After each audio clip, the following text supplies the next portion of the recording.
boy Stevie Jobber. It's your boy Dangerous Dude. The Dangerous Jobbers podcast. Play the one. The boy Stevie Jobber. Dangerous Dude. Stay dangerous.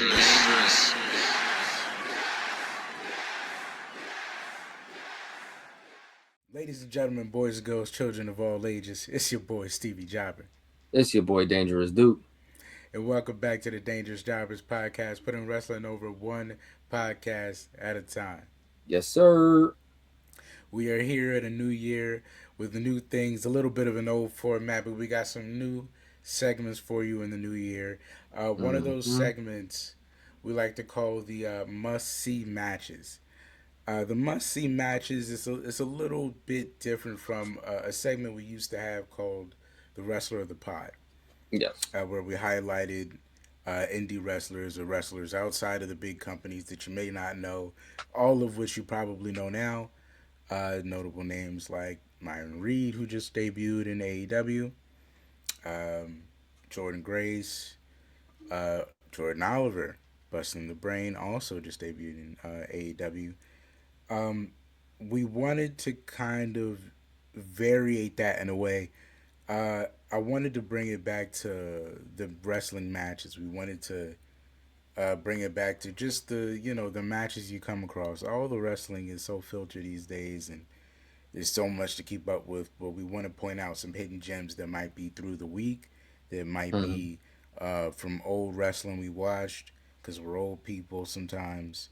But we wanted to lay some ground rules so that it benefited you and it benefited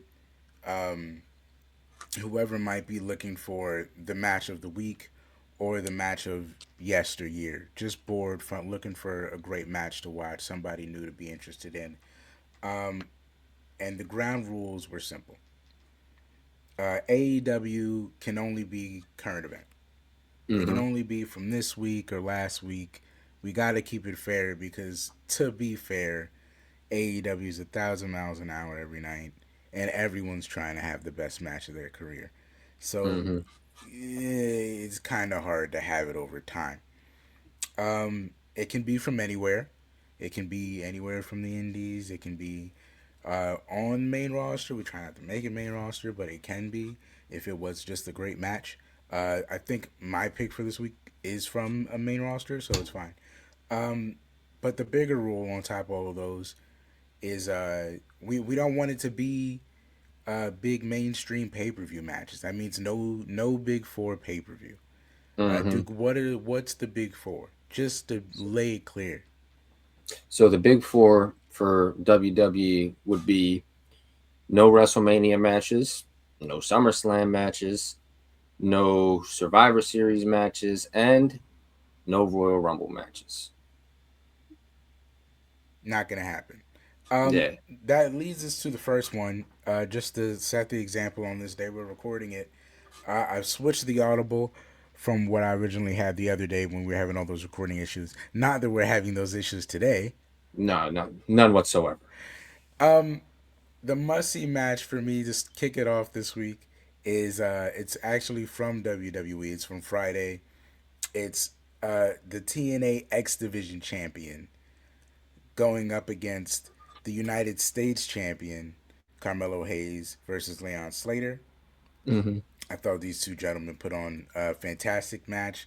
It was very cruiserweight. It was very 2000s cruiserweight championship match. It was very, multi-pinfalls. It was still new school lucha. Leon Slater does his over the turnbuckle leap, and they just put on really fantastic, really good chemistry, really fast-paced, nostalgic kind of a match. Very technical, very smooth. Two guys that really put on for what the future of the industry is probably going to look like on the backs of who's carrying it right now. Yeah. So that's my must-see match of the week. Leon Slater, TNA X Division champion, versus WWE United States champion Carmelo Hayes. With that being said, we'll go right into WWE because let's be honest, the bigger news is later down the line. But they did have a lot of stuff going on this week. One of those being the AAA debut on Saturday. Not a shot to AEW at all on Collision. Um, AAA starts on Fox, I believe. Fox on Saturdays. Um, they debuted on AAA. They had the commentary team of, I believe, JBL, Corey Graves, and do you know who the third one is? I want to say it was Morrow. I want I to don't say think it was Morrow. Morrow. Mauro Ronaldo, but I don't think it was Mauro Ronaldo. It was somebody different. It was somebody different. They might have put Conan back out there. I'm not sure, but the main team of JBL and Corey Graves on AAA. They had a few. I don't even want to say running stories. They did the Dom promo. They did a great spot with Omos. Yeah. As Omos is coming in, working out of Pro Wrestling Noah, now in the AAA, firmly off of any like Raw or SmackDown roster. I think he's actually better as a international attraction. Yeah. And the new muscle to Io del Vikingo Mm-hmm. got into a bit of a scrap with El Grande Americano, which I thought was pretty cool. What are your thoughts on the AAA debut? The stuff they're doing with Dom, the stuff they're doing with Ray. Oh, funny tidbit too. They were doing the stuff with AI. They made the AEW title come on the Titantron with Dom as they were doing the promo Mm-hmm. for him. Gotta be Yeah. careful with that stuff, man. Got to pay attention to the details. You got to pay attention to the details. That's for sure. I think all things considered, they had a great first showing. I like the stuff that I like what you said about Omos, making him the international attraction. He could be the Andre of Mexico, if you will. I Mm, think he could pull that off pretty well and fairly decently. Doesn't need to work a whole lot. You know, he could just toss a big boot, throw some people around. Him getting in there with Ray being the giant killer, and they did call Ray the original giant killer. I think they did great. I liked for their first show. I think they did a lot of good stuff. I'm interested to see how it moves going forward with Grande Americano being over in Mexico mm, compared to not so over in the States. But that's usually how it is between US and Mexico. People tend to flip flop. So I'm interested to see how it works out. I think starting off, they did very well. mm. And I want to say this too. This just came back to my head too. Dr. Wagner, or well, he did Dr. Wagner Jr. Mm-hmm. Um, was challenged by Santos Escobar, which it was kind of weird because I'm pretty sure they were in Mexico. They might have been. Yeah. Um, and they did like a big reveal when he took the mask off, but I was like, I Do we watched not? Triple A before. Y'all gotta Yeah. know that's yeah. Yeah, like Y'all must know do we what not it know is. Santos used to wear a Do purple we not know mask? it's Santos? I don't know, but anyway, that looked like the most anticipated match that they're putting their money on now that Dom is out. It looks Mm-hmm. like it's weighing on the attraction match. Probably is Omos and El Grande, but it looks like they're the real meat they're selling on the card was El Hijo de Dr. Wagner Jr. against Santos Escobar, and I am happy that Santos Escobar is finding somewhere to get a push. So there's Yeah. that. Um, to people who need a push, the Fatal Four Way. We now know all the people competing in WWE's Fatal Four Way. It's going to be Damian Priest. It's going to be Sami Zayn. It's going to be Randy Orton. As much to Mrs. Dismay, as much to Matt Cardona's dismay, it is also going to be Big Trick Willie. My prediction for the new or future at some point in this year world champion. Now, who gets that opportunity at the Royal Rumble? Um, what are your thoughts, Duke? I don't really have a dog in this phone. A dog in this phone. I really don't have Dog in the fight. a dog in the fight. I don't really know who they're gonna choose to lose at the Royal Rumble. Those are the Royal Rumble elimination chamber matches are always kind of tricky because you never really expect anyone to win unless they're making last minute audibles. You know, all these guys are sort of filler, and you kind of got to guess where they really want them to end up to know how these cards are going to shake out. Yeah. So for me, it's going one of two ways, right? I don't think it's gonna be Trick because Trick just came up. Hmm. Now Trick's been doing great in NXT. He just came up. I'd say it's a tad bit too early for Trick. You can't just throw him in the fire right away. Let him get his feet wet a little bit. Hopefully not as long as you let Mello get his feet wet, but let him get his feet wet for a little bit, and we'll go from there. I don't think it's gonna be Sammy just because I don't really see Sammy in that kind of light. My choice is narrowed down between Randy and Damien. And I'm going to lean more towards Damien just because, yeah, we've already seen this song and dance with him and Drew before, but it makes the most logical sense for Drew to go over on Damien as opposed to any of the other three. Now, Yeah. if it's Randy, the only way it makes sense for me is if Cody costs Randy the title at the Rumble, thus starting his heel turn, and then we get Randy and Cody at Mania. Hmm. That's the only way Hmm. I can see that playing out. But I think they're gonna go with Damien on this one because Damien hasn't been doing anything. He's been on main event. He's been really just backstage doing his thing. So I think this is where they throw Damien back into the title picture, get a little boost on him a little bit, get some fire back under his name, and then ultimately serve him up to Drew to have Drew win clean. Sorry, buddy. You're kind of the laydown guy, Yeah, basically which that's all was this is Drew, for right which now. is weird irony we're in. They've been the Um, lay down man for each other. they they so really this is a story they already have. You know what I mean? That's an Yeah, easy. It's kind of an easy layup for the Rumble. So you're probably right. They're probably serving up Damien. Yeah, I didn't think about it that way.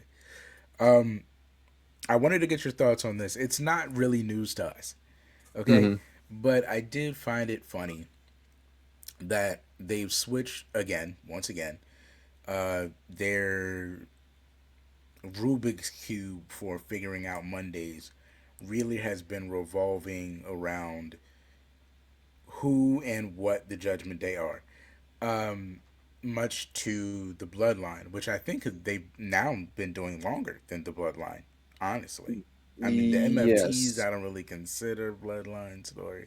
So, really, they've been Rubik's Cubing the Judgment Day around the Raw card for many, many years. I do find it funny that this is the first incarnation of the Judgment Day. I think they're positioning Dom as main eventer. hmm I mean, not Dom. Well, Dom as main eventer, but Dom as main eventer B hmm potentially. So that Finn could be main eventer A, depending on if your theory about Dom winning the Money in the Bank works out.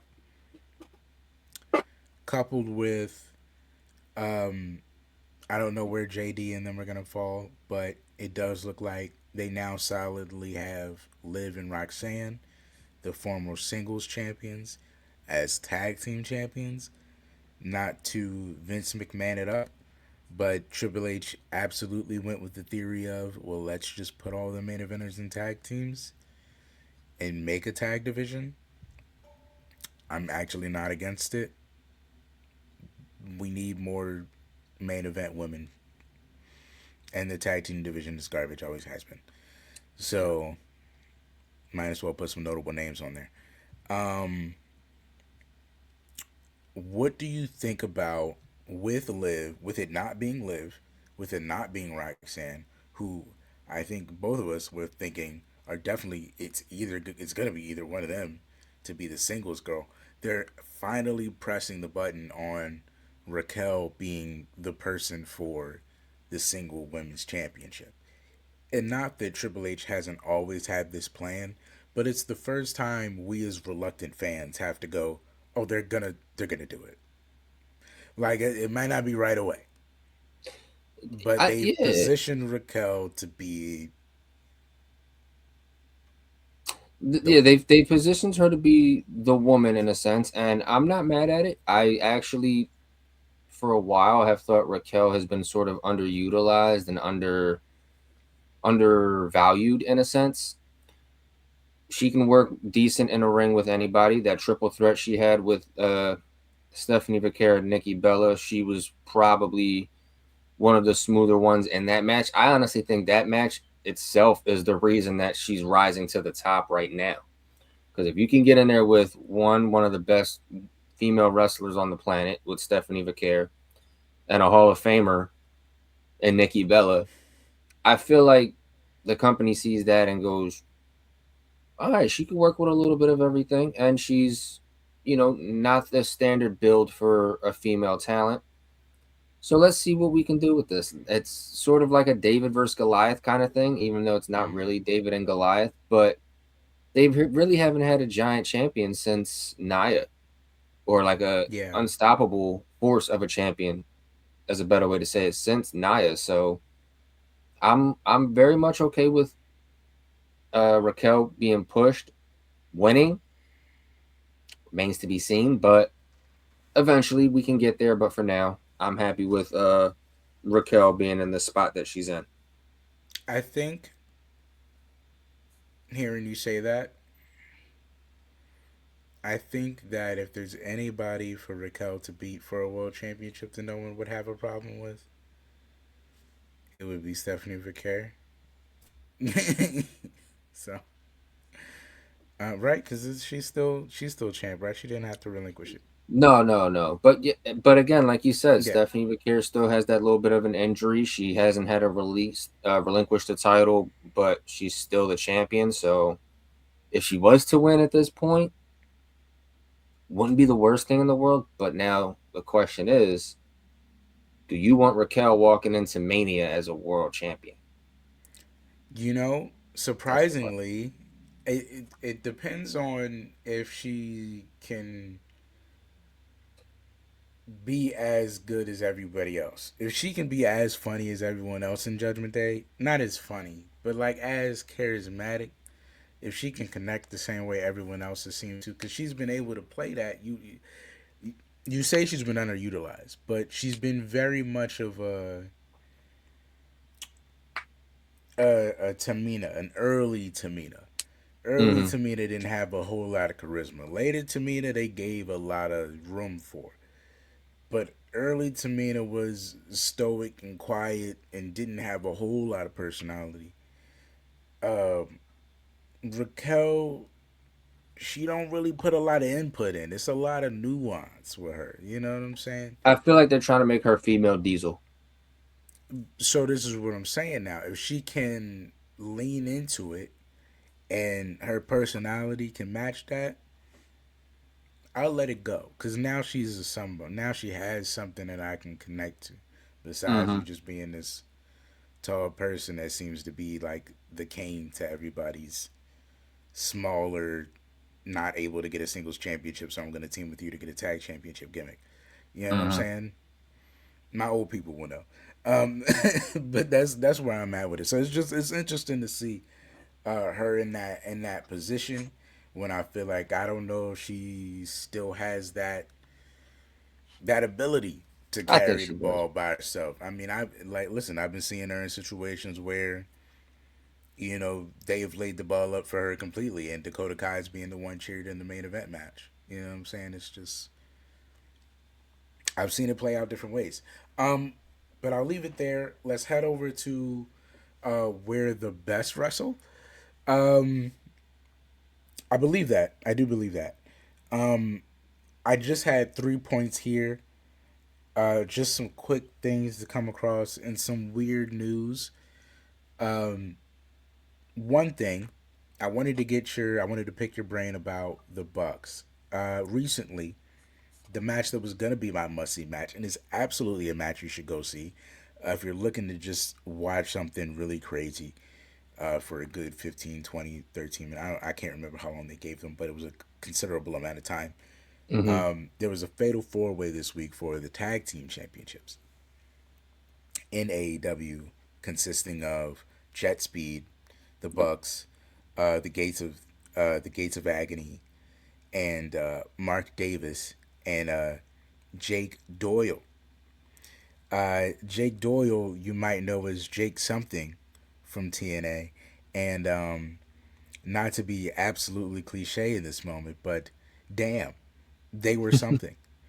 Right. No, they were amazing. They won in their first tag team match together, and I did not recognize Jake something at the time, but he Jake something me in the fact that anytime I see Jake something, I get excited because I know he's gonna do something that's gonna make me go holy you know what I mean? Like that and was something. that was something, and they did that a hell of a lot that match.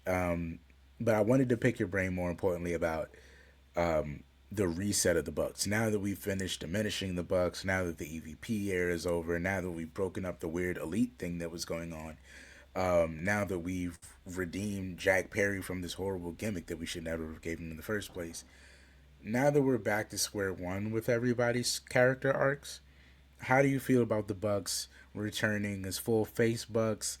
Do they get that same Bucks push? What happens now with the Bucks? Where do they go? I like the Bucks now. That's where they go. No, let me stop. That's where they Um, go. I mean, I do too. um, I do too. yeah, the change was needed on all around. The Bucks needed their change. Jack Perry needed their change. They had to go back to the drawing board because everything they were doing was getting stale. Like it was getting to the point I was hating the Bucks, and not because they were doing great heel work.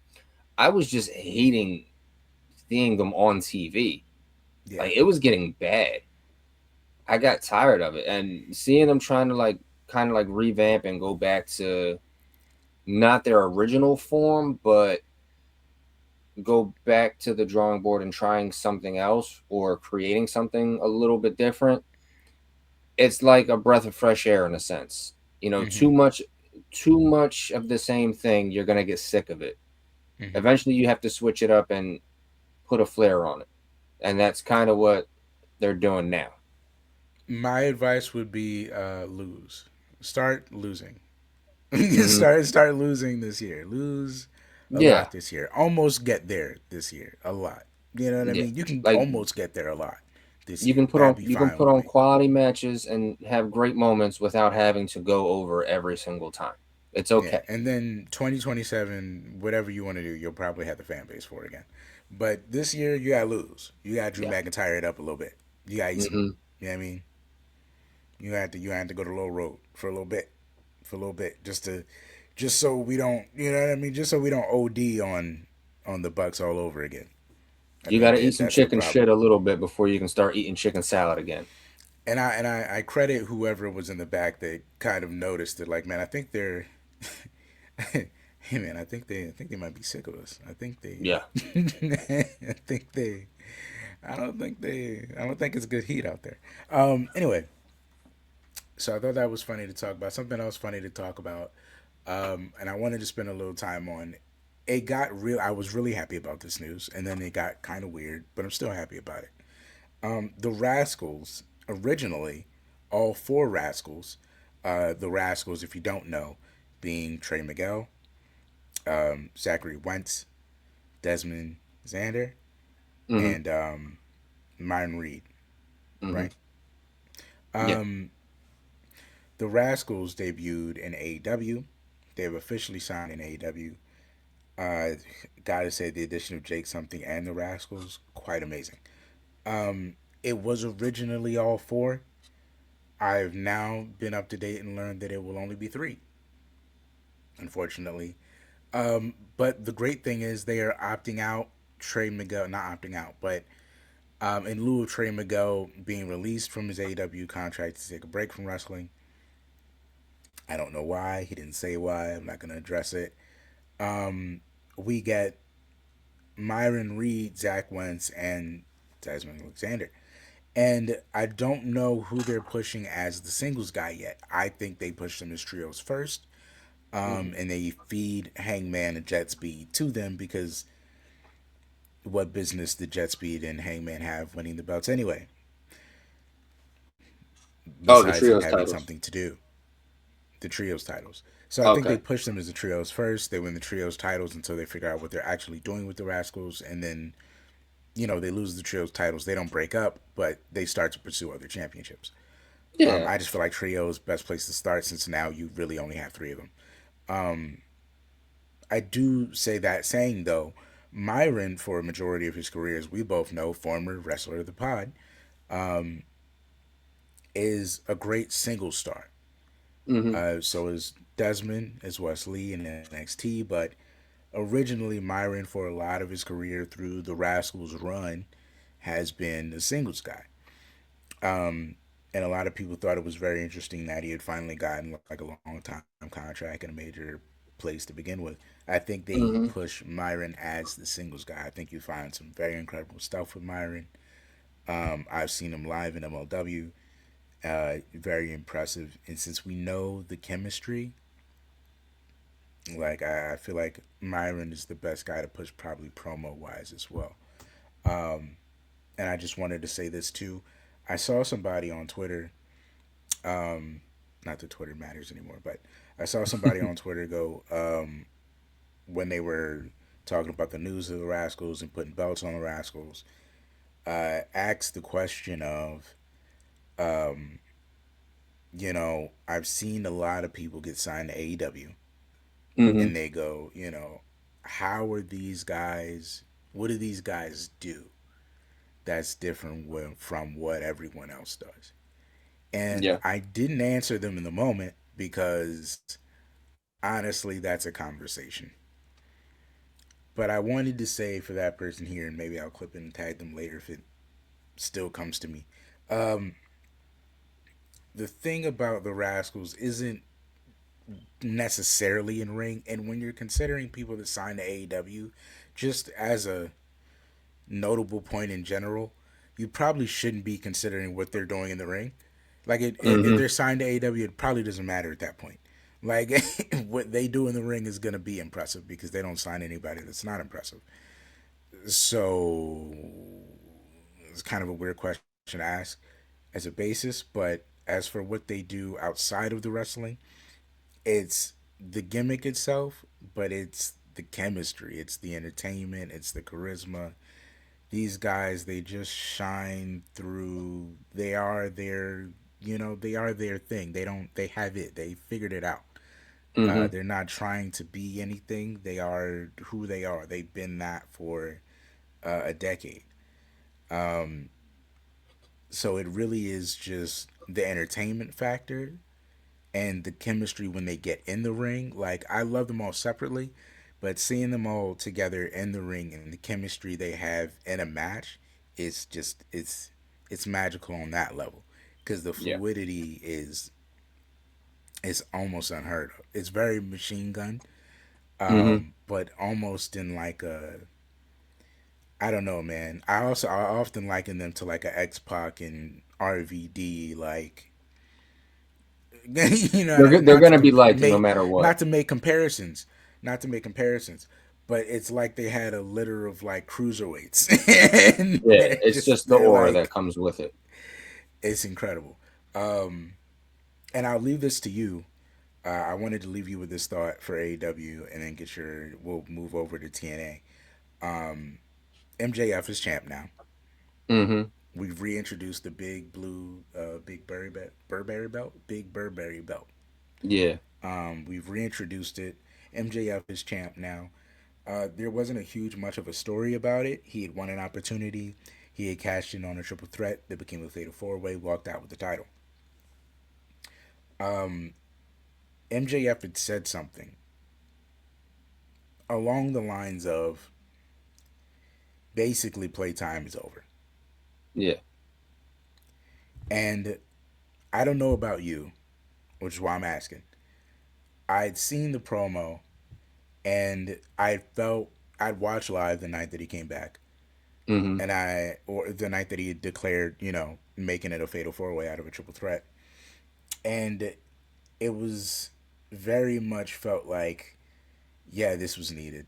Like everyone else has been playing a regular level of the game, and somebody needed to get in there and step it up. Step up the stories, step up the importance, step up the relevancy, step up how much people cared about what was going on with the title. It just Mm-hmm. felt like MJF was needed. Is that a is that a thing you feel too? Is there certain guys that when you have a Swerve and a Hangman and a Samoa Joe, who are those guys that are that next level guy, that MJF, that person that's like, yeah, this is nice and all, but you need another level, and he's that next level. So you mean just in AEW? In AEW, I feel like it's only two guys. For me, it's only really MJF and Dean. Dean, wow. MJF and John Moxley. Those are the only two Ah, guys where I'm like, all right, now we're playing on a different level. Now somebody has the ball that is taking a little more care of it. Not that the booking necessarily is going to go better with Moxley. I think he's a little more lenient, but at least with MJF or Moxley, if they have the belt, there's something's trying to be done. Something's trying to be pushed. I don't I would. necessarily feel I that with agree. everything else. I agree, but I would actually lump, even though he's not in there very often, I would actually lump Joe in there too. You would lump Joe in there too? I would lump Joe in there too. I think because if Joe is your champion, just like the same thing with Moxley, something serious is about to go down. Like I'm not here to be not necessarily here to be a noble champion, not necessarily here to be, the champion that's liked by everybody. I'm here because we need some violence. Mm. We just need some good old I'm gonna punch you in the face because I can and nobody's gonna stop me type stuff. And I think Joe and Mox do that. Yeah. MJF, I would throw in like with a Swerve and I hate to put him in with this category too because still not the biggest fan of this guy, but a Swerve and a Hangman in the sense of we can get violent if we need to, but our main thing is our ability to wrestle. Mm. That's where I would lump them in. MJF is more the ability to wrestle. He can be violent, but his thing is the ability to wrestle. Joe and Mox are the no, we're here to just punch people in the mouth and take what's ours type of people. So I would It lump Joe in sounds with them as well. it sounds like the dynamic of Austin and Rock, and which Mm-hmm. I think is what the MJF thing is. It's a and maybe not a Rock, more of a Flair way, but it's an Austin holding the belt was one thing, but it felt like it was a ring full of Austins, Mm-hmm. and there needed to be a Rock in there. Yeah. Like Swerve is great, but Swerve was in an Austin bag at the time. He's friendly. Yeah. I like my Swerve evil. I ain't gonna hold you. Mm-hmm. Um, I like my Swerve with a motive. A good guy Swerve is. But that's why I put Swerve in the more of the wrestling The wrestler ability category. category Yeah, yeah. because Swerve can be damn violent, Mm-hmm. but not so much of a grungy kind of violence that Mox is. Mox is Mm-hmm. he can wrestle, but he's more violent. He's more As to violent. where He's leading Swerve violence. is, Yeah. Swerve is violent, but Swerve can wrestle better than he can be violent, Mm-hmm. and he can tie it in better with his wrestling ability. Mm-hmm. Who are those guys for you in WWE right now? Um, Before we move on to our last thing. when they hold the title, it's just something different. It's a different direction. Um, Seth right off the bat. First that I had. Seth right off the bat for sure. Um, I don't want to throw Cody in just because Cody's been or was the champ for such a long period of time. Believe it or I not, I think, don't feel that way about Cody. I don't. yeah. For the aura ability to it, I'm gonna throw Roman in, Yeah, got to. and when he gets the title, not if, but when he gets the title, Braun Breaker will be there. Braun Breaker. I will put Yeah, Braun Breaker in that category. yeah. No, I can see that. I can see Braun getting the belt and just being excited for the next day. Like it's gonna be hell Monday. Yeah, It's gonna be a crazy I, I day. will I will throw Braun in that category. Speaking of people who can hold the ball, TNA debuted on AMC. and started with their guy, the man that built TNA, Mm-hmm. the phenomenal AJ Styles, Yes. which classic theme song, perfect guy to start with. He did a very Triple H esque intro, which I always find hilarious. Um, we get there. It's a cool night. They still had their NXT TNA crossovers, but it Mm-hmm. stayed very heavy TNA for what they could do. Yeah. Um, it was selective. I'll say that. You saw a lot of familiar faces. You know what I'm saying? Mm-hmm. Um, but it felt like 2000s. It felt like 2000s. Um, the they had some returns. They had some debuts, and recently after that they had a retirement, which I'll leave Duke to. But AJ starts. Mike Santana gets the belt back from Notable from Kazarian, who had a previous confrontation with AJ Styles backstage to set up something in the future. Which a little odd that they gave the belt to Mike Santana after that setup, Yeah. but I have a running theory. I have a running theory.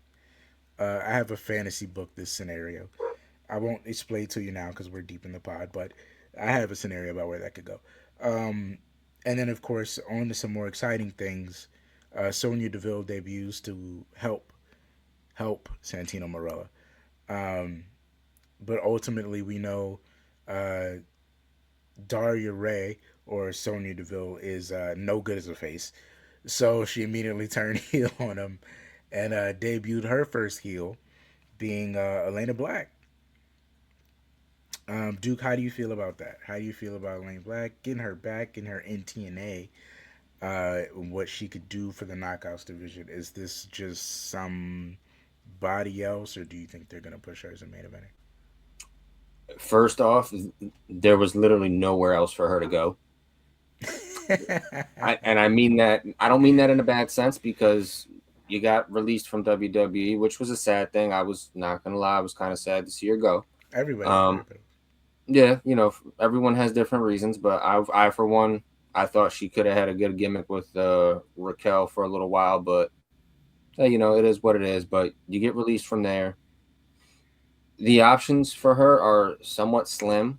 I know she did the Indies for a little bit, and then you can't exactly go to AEW because of history in AEW Mm. with a certain someone, and then you can't exactly go back to WWE because you have somewhat of a history with somebody on the main roster now in WWE. I mean, unless you're a working professional, can get through that. But I think CNA was the best On spot top of the for fact her. that you probably the business you did outside of WWE after you got released and who you partnered up with didn't Yeah, exactly pair you well to come back. You know. yeah. Hanging out with Mandy Sachs doesn't usually put you in the best light, but either way, TNA was the best spot for her. I feel like she could actually be a world champion over there eventually in their knockout division. I think she could do some great stuff over there with some of the NXT people that they bring in. So Mm-hmm. I think it's a fair move. I think it's a move that makes sense for both parties. And no knock to TNA, but they're in a rebuild for their knockouts division. To be Yeah. clear, you can just tell. Hmm. So they need more names. They need bigger names. And they're in a position where you could put a knockouts title believably on a Xia Li or a Zarya. Hmm. I think she puts herself in a fine position to reach the top of the card really quickly. Um, and I wanted to end on later after that night. They have Genesis, I believe Friday. Was it Genesis? Genesis was That yes, just Friday. happened at. Friday. So we we No, we no, moved to Friday, Sunday. It's Saturday. Genesis was Saturday. I'm sorry. Sunday, No, Saturday. Saturday. We moved to Saturday. Oh, well, it was a crazy Saturday. Then AAA. AAA, AEW had their first Rascal segment, and Hmm. TNA has Genesis. At Genesis, someone we may know as Fandango, or Dango, or what's the name he retired under in TNA? Um, J Johnny Dango Curtis. Johnny Dango Curtis, or JDC, had his final match in a what looked to me like a Terry Funk esque gear at It was. Genesis, and they left him a lot of good time, and I thought it was a lot of praise, but I know Duke saw more of it than I did, so I'm gonna leave it to Duke. Tell us about Dango retiring. Honestly, for me, I'm not even saying this because it was his retirement match. It was the match of the night for me. Mm, It was the match of the night for every, like, not name wise, based off of the people that were in certain matches, but as far as quality of match goes for me, I enjoyed it. I think they did a lot of great stuff. They gave, like you said, gave him a lot of time. I'm pretty sure he had the longest match of the night, and he was somewhat towards the middle end of the card, so he wasn't the last match anyway. Still okay. had probably the most time or the second most time, but as far as quality of match goes, I think it was the best match of the night. Him and Eddie Edwards, you could tell the chemistry they had was real. He Mm, paid homage to a couple people. You know, when Eddie put him in the sleeper hold, he smiled like John did at John's retirement and then faked like he was going to tap, but didn't tap. And then eventually Dango winds up getting Eddie Edwards into the walls of Jericho. mm, Nice homage to his WrestleMania debut opponent. yeah. And it ended in the way that you kind of expect. Well, not in a way that you kind of expect, but it ended in a great way. I Mm, can say that. You know, they had a great wrestling match. It was violent, but it wasn't too violent. It was great wrestling. You could tell that he's probably somebody who was underutilized in his career. I think it took like 2 or 3 Falcon arrows for Eddie Edwards to finally put him away. And then at the end of the match, you know, they hug, they embrace, and then the entire roster comes out.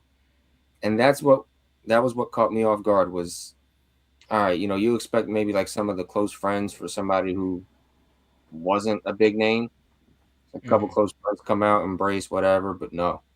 The entire TNA roster and even a couple of the NXT guys that were back there came out, standing ovation for him, which kind of leads me to wonder how underutilized or underappreciated was Johnny Curtis or Fandango actually throughout his wrestling career, if that many people showed him that much love. yeah, I never gave him much in ring credit, but when he came back as a Dango, I could kind of tell right away. Especially, you could tell even more when he joined the system. But if you were watching before that, he did have you could tell he was having a much better run in TNA, credibility wise, Mm-hmm. than he was having as Dango on TV. Not that he wasn't amazing as part of the Fashion Police with Tyler Breeze, but I do think that even in itself does speak to how underutilized Dango was, because he wasn't ever really given anything terrific to work with as a main eventer, but he is one of those guys that has always made whatever his thing was go over extremely well. Mm-hmm. Um, and I think that may speak to the impact he had put in the TNA locker room, which is why they felt that way. Because it probably means he's a quality guy in the back for turning chicken shit into chicken salad. Mm-hmm. Um, so I did have that to say, because I saw a lot of the celebration, and it did look like there's a lot of love in there for Dango. Yeah. Um, but you know what, I also think that comes with, there's certain jobbers we as any generation watching wrestling and really loving it. And not to say jobbers, but there's certain guys that are never really designed to make it to the top, Mm-hmm. that you love regardless. Yeah. You know what I'm saying? There's always those guys. There's always the Hurricane. There's always Santino. There's always Fandango. Jamie Noble. There's always a Jamie Noble. There's always guys that we know are amazing. Whether they're quality guys outside of the ring and inside of the ring, or they're fantastic mentors that are never quite designed to be at the top, but are super praised in the back. And I think that's what we got to kind of realize in real time with that. Mm-hmm. Is there anything else you want to get to before we get out of here? I got everything off my chest that I needed to get off of my chest, and I'm just looking forward to a great week of wrestling. All right, man. That's all I got. I got nothing left on my plate. I think we talked about all the wrestling I wanted to talk about this week. I hope you guys see a lot of wrestling. Talk to us about what wrestling you've seen. Go see the must-see match. Tell us if you enjoyed the must-see match. With that being said, man, I've been Stevie Jobber. I've been Dangerous Duke. And this has been the Dangerous Jobbers Podcast. Please stay up, stay blessed, and Duke, as always, stay dangerous. It's your boy Stevie Jobber. It's your boy Dangerous Duke.